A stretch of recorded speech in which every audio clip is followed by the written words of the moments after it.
Sore hari ini yang sangat berbahagia dan juga spesial, kita berjumpa dalam acara 10 tahun Forum Pemret, memajukan pers, menyatukan bangsa.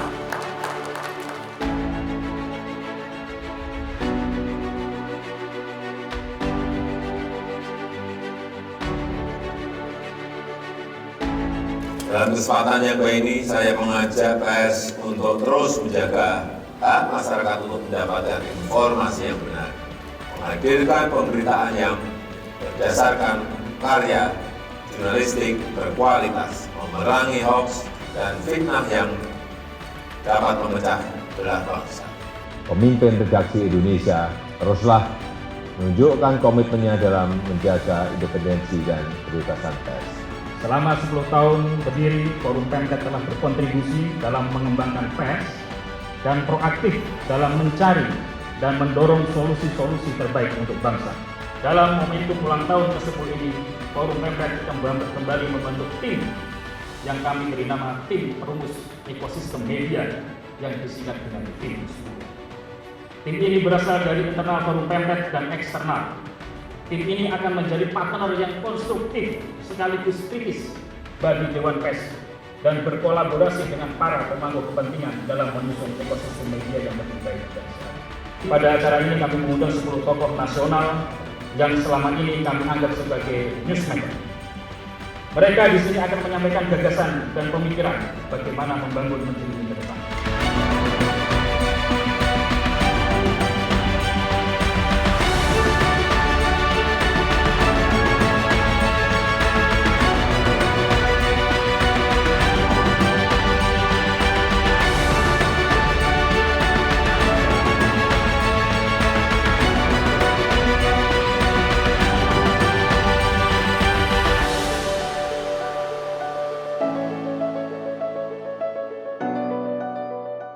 Indonesia yang sama-sama kita cintai ini tentu harus terus kita isi melalui pembangunan. Kita harus mengawali ini dengan mempersatukan visi dan misi besar kita dalam berbangsa dan bernegara.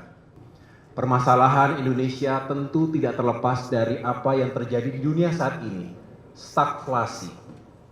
2 tahun pandemi dan masih berkepanjangan, kita tidak tahu kapan bisa benar-benar pulih.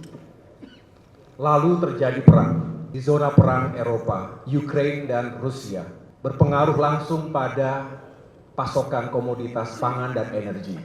Inflasi yang sulit untuk dikendalikan, berdampak langsung dan tidak langsung bagi negara-negara termasuk Indonesia. Oleh karena itu, tentu pekerjaan rumah ini harus kita cari solusinya bersama. Dan ini bukan pekerjaan 1 tahun, 2 tahun, tapi juga harus berkelanjutan, lintas generasi dan lintas kepemimpinan. Mari kita sama-sama mencari solusi yang terbaik untuk ini. Tetapi kita juga harus bertanya, apakah kemudian kita menyongsong pemilu 2024 itu, bagaimana kita harus bisa menyeimbangkan antara kebebasan dan pembangunan. Sering ada dikotomis, sering ada pertanyaan kritis. Mending mana? Lebih pilih mana? Pembangunan atau kebebasan? Katanya kalau kebebasan, maka akan terjadi instabilitas yang akan mengganggu pembangunan.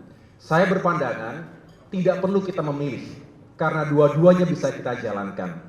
Oleh karena itu, saya sangat mengapresiasi dan mendukung tema besar ini, memajukan pers, menyatukan Indonesia, sekaligus juga kemerdekaan pers yang harus kita jamin. Alhamdulillah, berdirinya Forum Pemret ini di tahun 2012, ketika Partai Demokrat menjadi the ruling party. Partai Demokrat juga cukup lengkap. Pernah 10 tahun berada di pemerintahan, 10 tahun insya Allah sampai dengan 2004 berada di luar pemerintahan. Sehingga cukup matang dan punya pengalaman, tapi juga keyakinan bahwa pada akhirnya civil liberties, civic liberties, termasuk juga kebebasan pers ini harus terus kita jaga dan pelihara.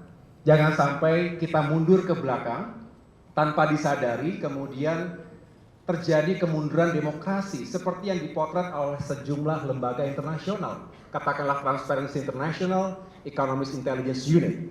Juga ada kemunduran dalam indeks kebebasan pers yang dipotret oleh Reporters Without Borders tahun 2022 ini. Indonesia berada di peringkat 117, turun dari tahun sebelumnya dari 180 negara. Artinya ada problem serius di sini. Dan yang terakhir tentunya, pilar-pilar demokrasi ini harus tumbuh dan kuat sehingga bisa mengawal pembangunan kita ke depan. Berbicara demokrasi, ada 3 tantangan yang sering saya sampaikan dalam berbagai forum. Yang pertama, money politics. Politik uang ini merajalela. Harus kita antisipasi, jangan sampai hanya mereka yang punya uang berlebih yang bisa menjadi kader-kader terbaik bangsa, bisa menjadi pemimpin dan wakil rakyat. Yang kedua, identity politics. Politik identitas sangat membelah. Polarisasi yang dieksploitasi karena sentimen, suku, agama, etnisitas, dan identitas lainnya, ini sangat berbahaya bagi persatuan kita. Dan yang terakhir tentunya berbicara post-truth politics. Politik fitnah bukan sesuatu yang baru. Tapi di era digital ini, hoax, black campaign, fake news ini merajalela membabi buta. Belum lagi kita harus menghadapi buzzer-buzzer politik yang memang tugas dan pekerjaannya memproduksi berita-berita bohong tadi. Pers yang kredibel, independen, yang mampu memverifikasi berita secara aktual dan faktual, itulah yang dibutuhkan oleh negeri kita. Mencegah perpecahan, memajukan demokrasi, mensejahterakan rakyat Indonesia. Itulah sama-sama yang harus kita perjuangkan Bapak Ibu sekalian. Pada akhirnya pemilu adalah sebuah ajang, sebuah kontestasi gagasan. Bukan kontestasi uang, kontestasi identitas, juga bukan kontestasi fitnah. Mudah-mudahan bangsa Indonesia semakin dewasa. Literasi politik juga membawa kita, termasuk generasi muda, lebih memahami pentingnya demokrasi. Geopolitik menjadi sesuatu yang real dan Indonesia diminta untuk menangani dampak perang, bukan perang langsung, tetapi dampak ekonomi. Karena antara perang dan ekonomi sudah intertwined, sudah digabungkan. Sanksinya adalah sanksi ekonomi. Oleh karena itu kita harus bersiap. Namun alhamdulillah tadi pagi diumumkan oleh BPS pertumbuhan ekonomi kita extraordinary 5,44%. Ke depan, apa yang membuat bangsa kita berbeda dengan negara lain? Salah satu game changer kita memang dalam COVID digitalisasi.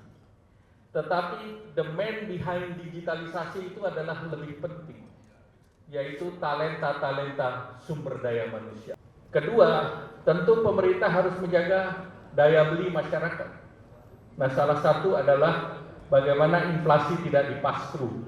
Nah, ini subsidi energi kita dorong. Yang ketiga, pemerintah untuk pertama kali mendorong yang namanya G2P, Government to People. Nah, itu dalam program Kartu Prakerja. Nah, pemerintah terus mendorong inovasi-inovasi mengenai sumber daya manusia, dan Indonesia masuk dalam bonus demografi. 191 juta penduduk itu akan produktif di tahun 2025 sampai dengan 2035. Tidak ada waktu lain.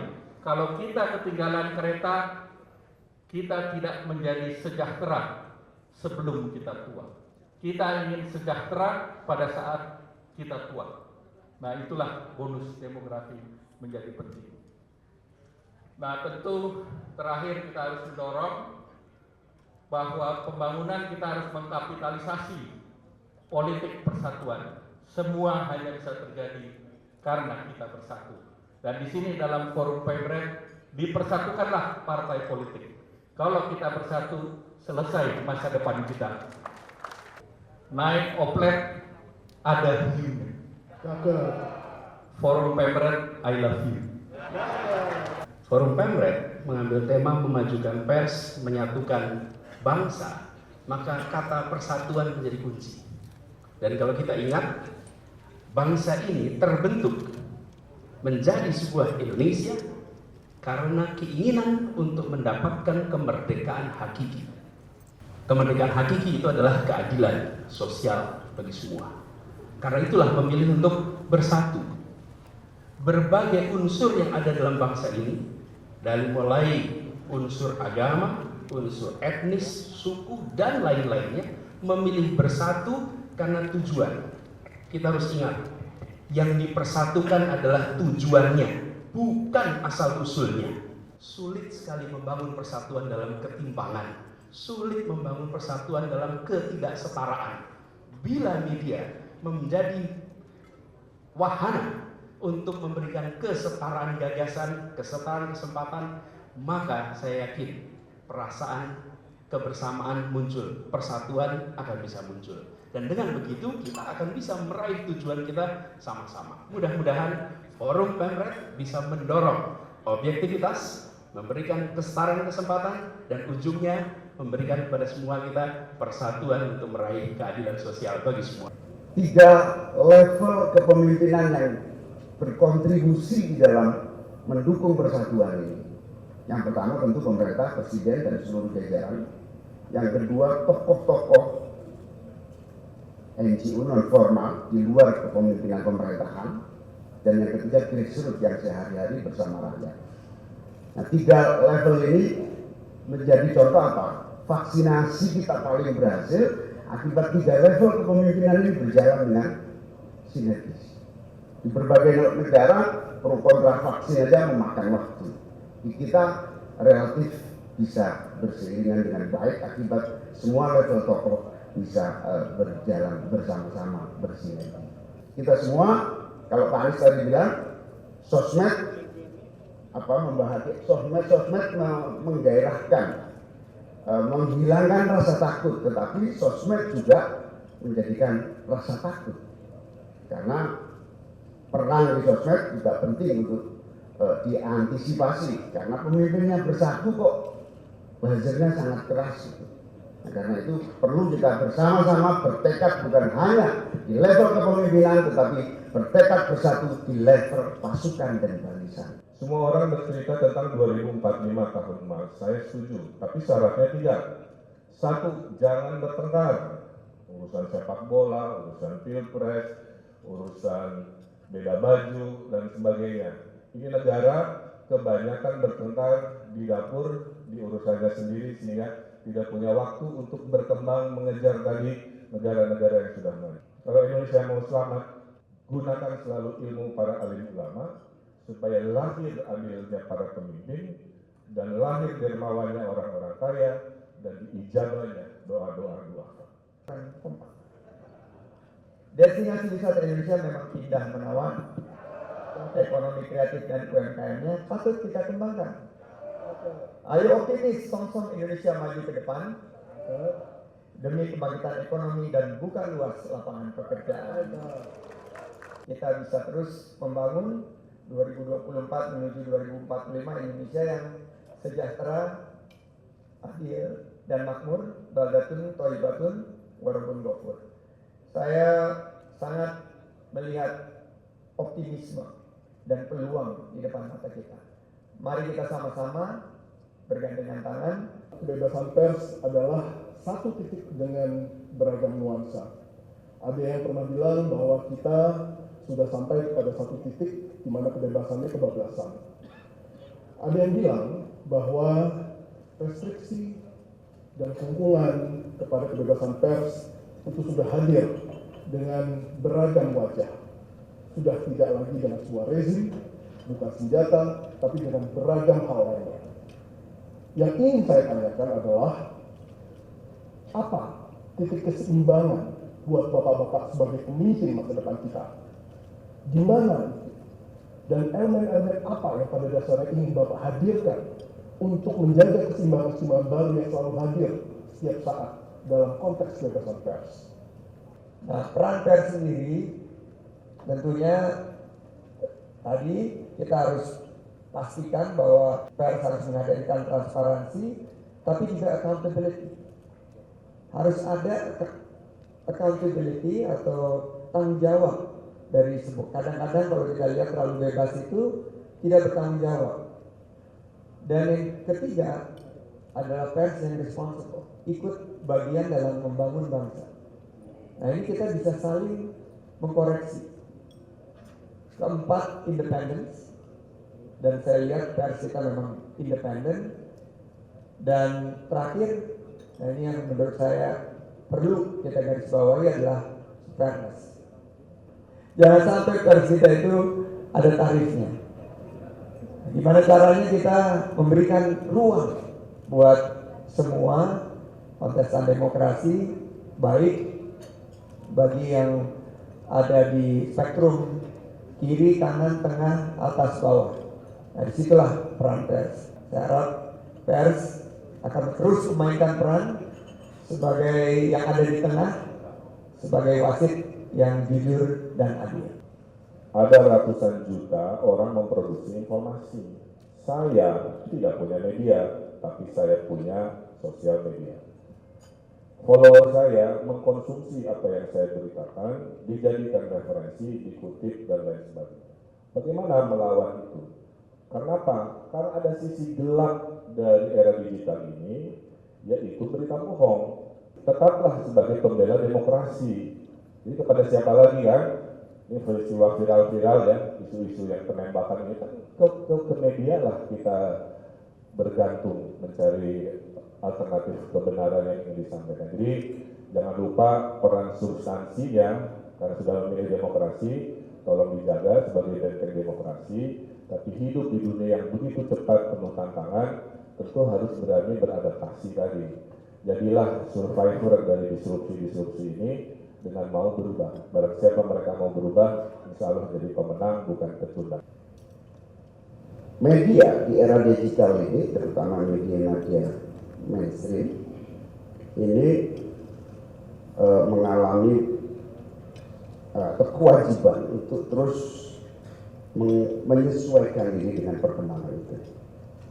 Pemerintah di satu sisi juga harus mengerti betul bahwa berbagai perkembangan digital ini harus punya benefit buat rakyat secara langsung. Jadi pembatasan-pembatasan harus dirubah menjadi kolaborasi bagi kemajuan teknologi digital. Salah satu yang kita syukuri dari reformasi ini adalah kebebasan. Dan kebebasan itu tetap harus menjadi prioritas utama. Karena disitulah hak asasi manusia yang memberikan jaminan bukan saja kepada setiap individu bebas merdeka, tetapi juga kepada media untuk bisa bebas menyampaikan apa yang berkembang. Pemerintah hendaknya atau siapapun kepemimpinan ini harus melihat kritik ataupun bahkan oposisi sebagai nilai tambah, bukan nilai ancaman. Sehingga kritik tetap dibutuhkan. Tanpa kritik kita akan bisa mudah salah jalan. Cara pandang yang pertama. Cara yang pandang yang kedua, masyarakat atau media memiliki kebebasan juga dibatasi oleh kebebasan manusia yang lain. Karena itu undang-undang tetap perlu mengatur agar kebebasan, terutama mengatur di dalam kerawanan-kerawanan SARA di dalam aspek kehidupan yang mengganggu persatuan dan kesatuan. Keseimbangan inilah yang mutlak harus diatur, dan saya kira era digital ini membuat kita semua tidak harus berkolaborasi, tidak bisa mentang-mentang pemerintah, mentang-mentang masyarakat, mentang-mentang dunia media atau mentang-mentang pemimpin redaksi juga nggak bisa, mentang-mentang presiden juga nggak bisa. Semua harus dalam suatu keseimbangan, equilibrium untuk menjaga kebebasan itu tetap terjaga.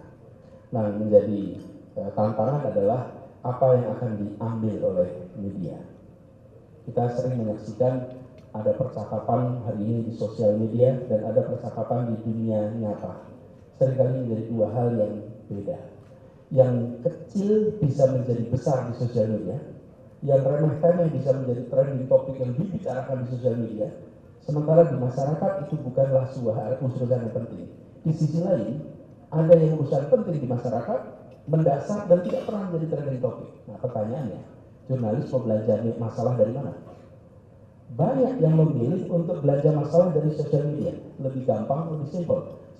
Kami semua yang sebagai sering jadi narasumber, merasakan itu dalam format pertanyaan doorstop. Pertanyaan doorstop sangat diwarnai oleh trending topik yang ada di sosmed. Artinya, teman kita semua harus bekerja mendorong untuk mengambil lebih banyak isu yang ada di masyarakat. Sehingga apa yang menjadi percakapan lewat media, itu adalah percakapan yang senyatanya mengadres masalah di masyarakat. Dalam wilayah politik, ada polarisasi. Tapi di wilayah-wilayah lain kurang polarisasi. Mungkin Forum Pemret sebagai para pemret ini punya perlu kesepakatan. Apakah tolok ukur kinerja sebuah berita di dalam section politik ukurannya sama dengan di section non politik? Bila semuanya diorientasikan pasar, maka pasar akan mengejar judul, pasar akan mengejar berita yang judulnya sensasional. Ketika itu masuk wilayah hiburan, wilayah olahraga, wilayah lain-lain, barangkali itu tidak memantik perpecahan atau polarisasi. Tapi bila itu dilakukan di wilayah politik, potensi memantik polarisasi. Bila ada kesepakatan di wilayah ini menggunakan ukuran yang berbeda, maka kita semua bekerja bukan market driven dalam artian jumlah yang baca dan minat, tapi pada tujuan yang lebih mulia, menjaga persatuan, memastikan bahwa ada delivery produk. Pers itu adalah pilar keempat. Kalau kita lihat pilar yang lain, eksekutif, legislatif, yudikatif, itu jelas Pak. Tanggung jawabnya, rule of law-nya, undang-undangnya jelas. Nah itu mungkin tanggung jawab yang sama seharusnya juga diperankan oleh media. Karena ini tanggung jawab untuk membangun juga, membangun negeri, membangun optimisme. Karena tentu menjadi tantangan bagaimana peran Forum Pemret ini terhadap media yang berkembang sekarang, yang tadi sering disebut sosial media, atau bahkan agregator media, apakah mempunyai pertanggungjawaban code of conduct sama dengan Forum Pemret ini. Bagi pemerintah, media ini sangat penting, karena tidak ada satu public policy yang tidak di co-production oleh media. Jadi kami mengapresiasi media ini berfungsi sebagai co-production dari kebijakan publik. Kebijakan publik yang baik kalau co-production yang dilakukan oleh media sampai kepada masyarakat dan masyarakat mendapatkan engagement yang positif. Kalau engagement yang negatif, pemerintah harus fine-tune terkait dengan public policy tersebut. Saya mungkin agak sedikit berbeda dalam arti para sahabat saya ini rata-rata ada dalam pemerintahan. Tentunya saya mewakili suara yang ada di luar pemerintahan. Salah satu tugas partai politik adalah untuk mendengarkan suara rakyat. Bukan hanya konstituen, tetapi juga masyarakat luas, untuk kita serap aspirasi dan kemudian kita suarakan baik di parlemen maupun di ruang-ruang publik lainnya. Tadi pertanyaannya sangat relevan. Bagaimana menemukan keseimbangan baru, new equilibrium, antara order dan juga freedom. Kurang lebih seperti itu. Nah, saya melihat ketika saya mendengarkan suara rakyat tersebut, semakin banyak kalangan, dan ini juga dikonfirmasi oleh sejumlah riset, yang merasa takut untuk mengekspresikan dirinya. Khawatir dalam ruang digital ternyata juga bisa saja disatroni, bisa dikriminalisasi, bisa kemudian dibully, bisa kemudian diretas bahkan. Hal-hal seperti ini sebetulnya buruk dalam praktik demokrasi yang kita anut. Oleh karena itu, kita harus menjaga jangan sampai demokrasi dan kebebasan warga ini berkurang. Ada pertanyaan mendasar, lebih baik mana? Apakah strong state weak society atau weak state strong society? Negara kuat tapi masyarakat sipilnya lemah, atau negara lemah masyarakat sipilnya kuat? Saya juga selalu menghindari pertanyaan dikotomi sebetulnya, karena tidak ada hitam dan putih. Rasanya dua-duanya bisa kita bangun. Kita ingin pemerintah yang juga memiliki kapasitas dan tentunya dalam pengambilan keputusan juga selalu tepat. tetapi kita juga harus membiarkan masyarakat sipil ini memiliki ruang yang cukup, tetapi harus diberikan koridor, yaitu rule of law dan juga checks and balance. Inilah fungsi dari para elemen dari civil society, termasuk tugas dari partai politik. Kita ingin keadilan itu ditegakkan tentu untuk semua. Jangan sampai yang sering dikatakan tajam ke lawan, tumpul ke kawan, tajam ke kanan, tumpul ke kiri. Kita berharap ini semua juga bisa kita renungkan bersama agar ketika kita berikan freedom kepada rakyat, tetapi juga dengan koridor yang memadai, pemerintah dan negara juga bisa fokus pada pembangunan. Jangan sampai kita lupakan sejarah. Absolute power corrupt absolutely.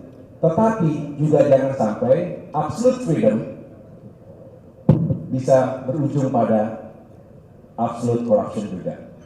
Oleh karena itu, saya sepakat, mari kita jaga ini semua, dan semua elemen bangsa memiliki peran, terutama media. Sekali lagi selamat kepada Pemret, Forum Pemret, semoga semakin maju, sukses, dan bisa menjadi lembaga yang independen, objektif, dan juga mencerdaskan kita semua.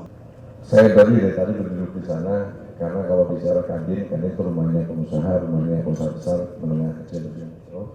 Pemikiran dasarnya adalah mengenai bagaimana investasi dan perdagangan. Kalau bicara investasi dan perdagangan, yang paling utamanya adalah bicara stabilitas. Yang selalu ditakutkan adalah bagaimana memastikan stabilitas terhadap suatu ekonomi dan juga negara ataupun keamanan. Yang kita lakukan, yang kita bicarakan itu adalah bagaimana kita bisa mempersatukan bangsa. Dan seperti juga apa yang dicanangkan pada hari ini, pada ulang tahun 10 tahun ini, memajukan pers, menyatukan bangsa. Kekhawatiran daripada dunia usaha, investor dan juga pedagang Indonesia pada hari ini sudah mulai bisa terjawab bahwa kita Indonesia ini mempunyai uniqueness. Demokrasi kita demokrasi gotong royong. Jadi salah satu harapan yang ada Pak dalam dunia usaha, kita ingin selalu mengatakan moto satu, yaitu bertanding untuk bersanding. Dan dengan hari ini, dengan adanya semua bapak tokoh-tokoh pemimpin bangsa yang angkat, insya Allah mungkin akan bertanding nantinya, kelihatan yang akan bersanding. Jadi untuk itu kalau boleh Bapak sekalian tepuk tangan pada tokoh-tokohnya semua dengan suatu spiritnya itulah spirit bertanding untuk bersanding. Lalu yang kedua yang saya bicarakan mengenai bagaimana tadi dikatakan mengenai pers. Dan demikian saya rasa Bang Arifin dan semua teman Bapak Ibu sekalian dari Forum Pemret yang ada, paling sedikit pada hari ini sudah mendapatkan suatu dukungan bagaimana jurnalisme berkualitas dan bertanggung jawab itu penting. Dengan demikian bahwa semua di sini dan semua kita mendukung bagaimana perlunya adalah peraturan ataupun yang perlu dikeluarkan oleh pemerintah untuk memastikan adanya suatu peraturan untuk memastikan jurnalisme berkualitas dan juga bertanggung jawab. Kita ingin semuanya terus bersatu, terus harmonis, apapun yang kompetisi yang akan berlangsung sekeras apapun, maka kita sebetulnya saya berharap bahwa dalam kompetisi nanti jangan sampai ada cara-cara yang memperalat identitas sebagai senjata. Saya atas nama rakyat Nahdlatul Ulama sekurang-kurangnya, saya meminta kepada para awak media, para jurnalis untuk bekerja sebagai pejuang-pejuang bagi demokrasi, pejuang bagi masa depan yang lebih baik dari rakyat ini, dengan terus meningkatkan integritas dan kinerja jurnalismenya, kualitas jurnalisme yang diangkatnya. Saya ingin menyambut pada kesempatan ini dengan tema ini, memajukan pers, menyatukan bangsa. Saya setuju sekali dengan tema itu. Tapi kalau boleh saya usul juga, bagaimana juga ada subtema atau mungkin gagasan lain yang terkait dengan perhelatan kebangsaan kita sekarang dan masa depan adalah pers berkualitas, bangsa cerdas. Karena itu maka pers menurut saya perlu berperan lebih penting lagi bagaimana agar bisa tidak hanya berperan sebagai mediator, tetapi juga sebagai moderator, tapi juga sebagai edukator.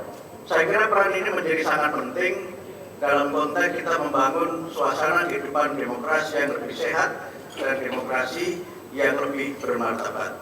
Kita berpikir bagaimana kami sebagai bagian dari bangsa dan bagian dari masyarakat Indonesia ini juga bisa turut berperan serta bagaimana agar pers berkualitas dan bangsa itu akan menjadi bangsa yang cerdas, bagaimana pers itu maju dan bangsa kita ini bersatu, dan kemudian kita punya demokrasi yang bermartabat untuk Indonesia yang berkemajuan. Tantangan pers, tantangan jurnalis itu setidaknya bertumbuh pada 3 peran atau posisi pers atau jurnalis. Yang pertama, saya kira kita tahu semua, posisi media sebagai media yang menggambarkan, menceritakan, memotret realitas. Yang kedua, media sebagai aktor, bisa aktor politik, bisa aktor demokrasi. Yang ketiga, media sebagai korporat. Mari kita bersama-sama membangun kemajuan bangsa dengan mengikuti denyut nadi logika perasaan rakyat